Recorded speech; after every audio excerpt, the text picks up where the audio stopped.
That's right. It's KP's Video News, y'all. Yep.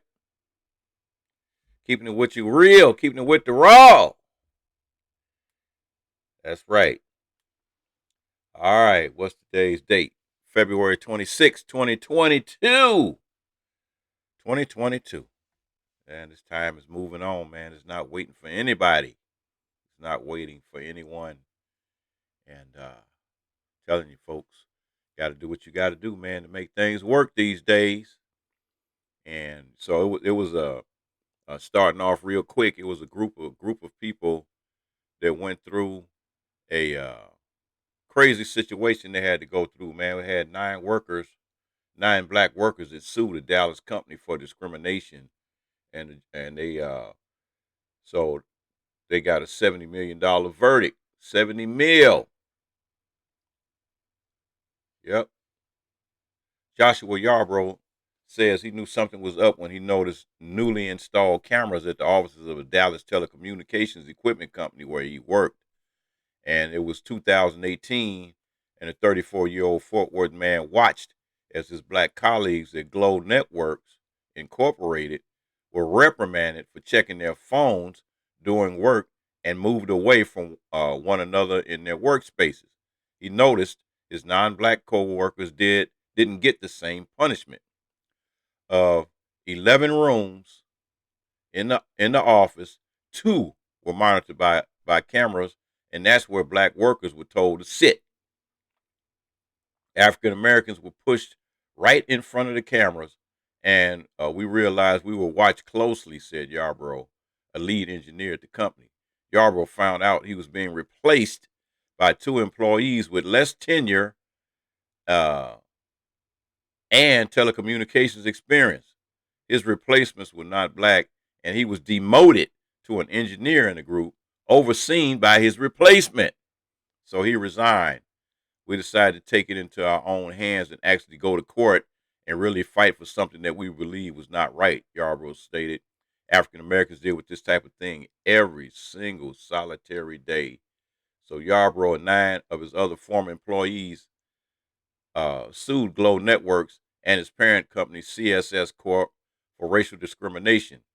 A federal jury in North Texas this month agreed with the workers and awarded them a total of $70 million in damages.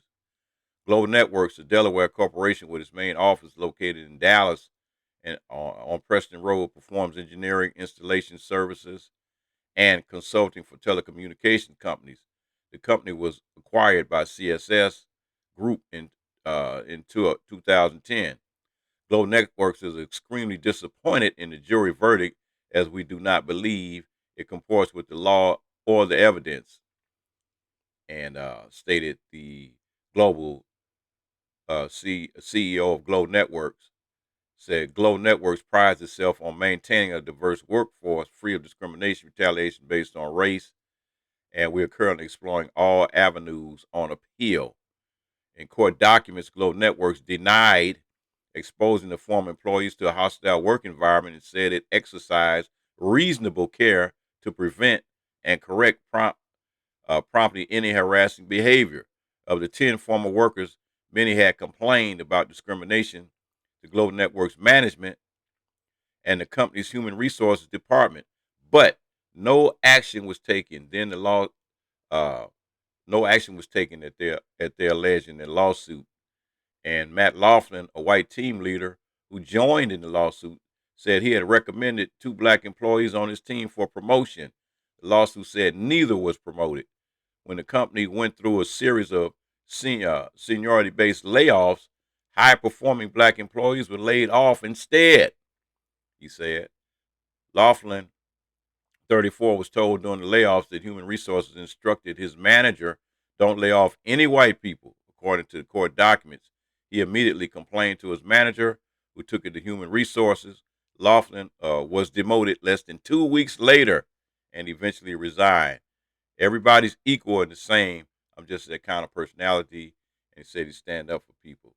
And Peter Tijani, another former engineer at the company, said the discrimination black workers faced was not noticeable at first until his colleagues spoke up. Tijani was terminated because of his race, according to the lawsuit. So was his brother Paul.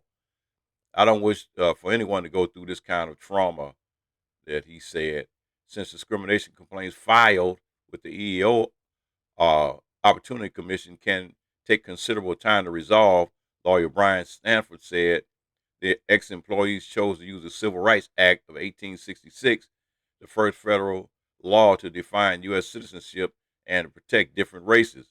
All of the workers who sued went on to find other jobs after leaving Glow Networks. Sanford said that's why they only saw punitive damages and compensation for emotional distress. The jury in Plano awarded each worker $7 million in damages. They were sending a message, Sanford said. Don't do this. This is 21st century. Stop. Stop the madness. Stop the madness. Stop the madness. So this is a follow up here on a case I was talking about. This lady that was jailed for voting, and this is an update. It said the case of Pamela Moses, a 44-year-old Black Lives Matter activist in Memphis, who was sentenced to 6 years in prison for trying to register to vote, not voting, register to vote. The case has attracted significant national attention because many see the sentence as too severe and a clear example of the disparities in the U.S. criminal system,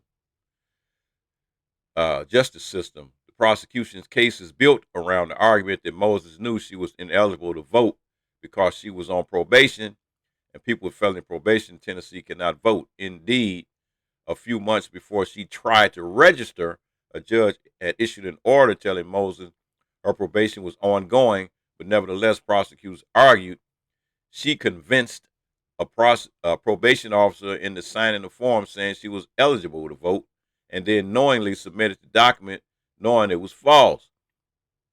They stated that she had tricked the probation department into giving her documents.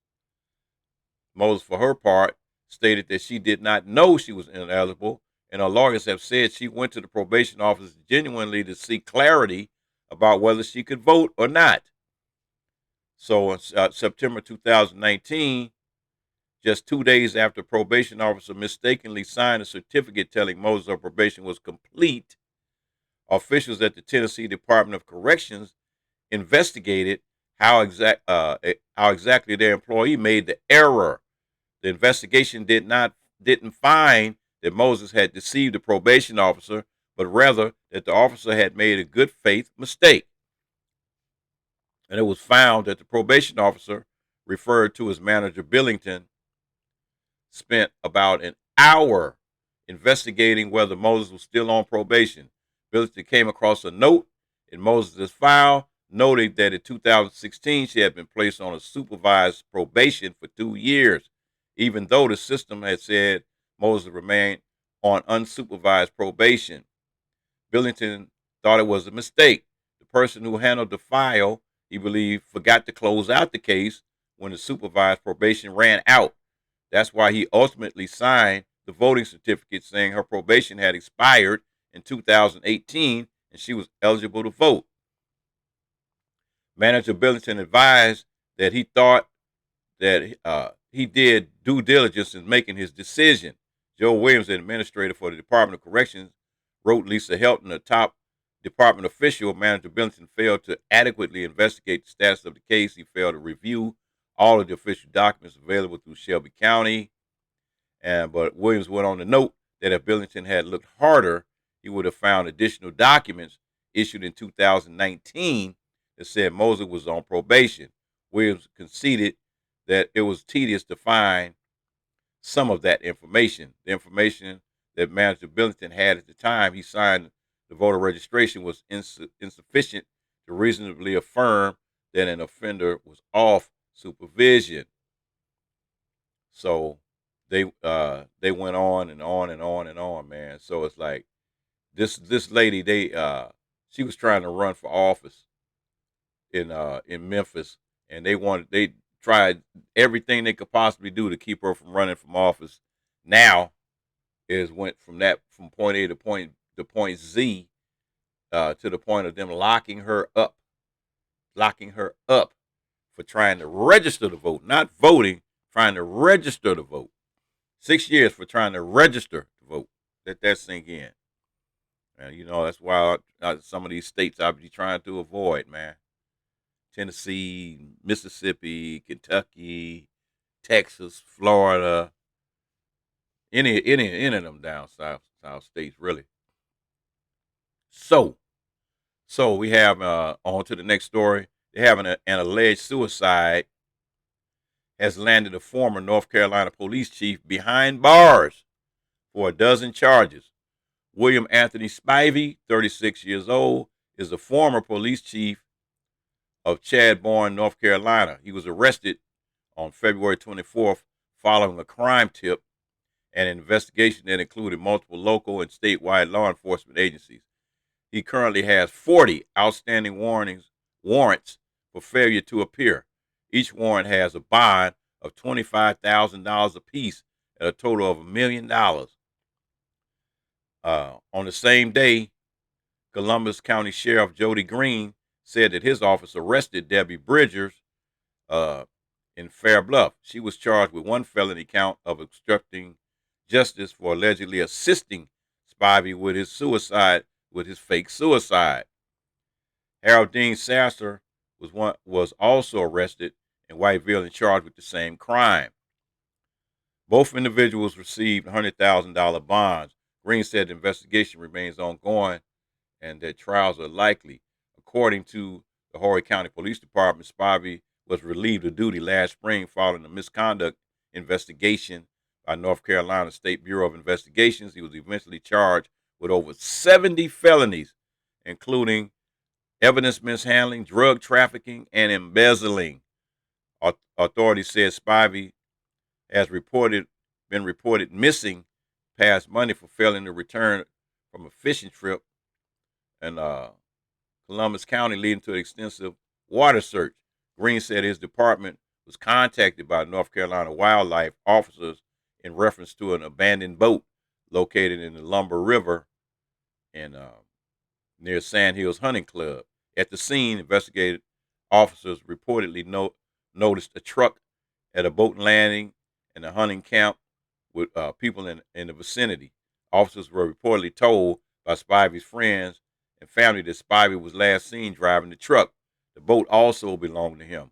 Those interviewed at the scene described the situation as potential suicide. So, following the collection of evidence, Green said the words of Spivey's friends regarding suicide didn't add up. And on Thursday, Columbus County Sheriff's Office investigators met with Horry County patrol officers and detectives and all went into an apartment complex in Lower South Carolina due to a citizen's tip. Spivey was at the complex and reportedly ran into a wooded area behind the complex. The police report from Horry County Department obtained stated that officers located Spivey submerged in the creek behind the building. Officers gave Spivey commands to exit the water and go on the land with his hands up. Then the subject came on a dry wooded area but attempted to resist officers as they tried to place him in the restraints. So he was trying to fake like that he had committed suicide, and somebody tipped him off, and it didn't work. Yeah, the 12-year-old Nyla Hayes leads the way to a digital architect raking in millions. Wow. Most preteens have their mind on a tone of things, but building an empire as a digital architect may not be one of them. As previously reported, at age 12, Nyla Hayes has created the Long Naked Collection NFT, non-fungible token collection worth $3.4 million in digital currency. She is also Timepiece's first artist in residence and the founder of NFT Children's Day, an initiative launched to encourage more youth to get involved in tech. For Hayes, her first introduction to tech and the metaverse started with Roblox. Hayes has had love for art since she was at an early age. She started drawing at the tender age of 4, and and the rest has been truly has been history. Uh, sat down with the young artist to discuss her collection, making money doing what she loves. And so, hey, this is a kid, man. She has her own NFT out there. She's worth $3.4 million at 12 years old. Wow, I got to ring the bell on that one. 12-year-old kid, man, worth 3.4 million. Yeah, I think I'm getting ready to put my music, man, on NFT here. I think I'm getting ready to get busy. That's what I think I'm getting ready to do. Yes, sir. So I'm gonna leave that right there, man. I'm gonna leave that right there. Wow. 12-year-old kid worth 3.4 million, man. What's your excuse? What's your excuse today? What is your excuse? You have none. KP Video News, y'all.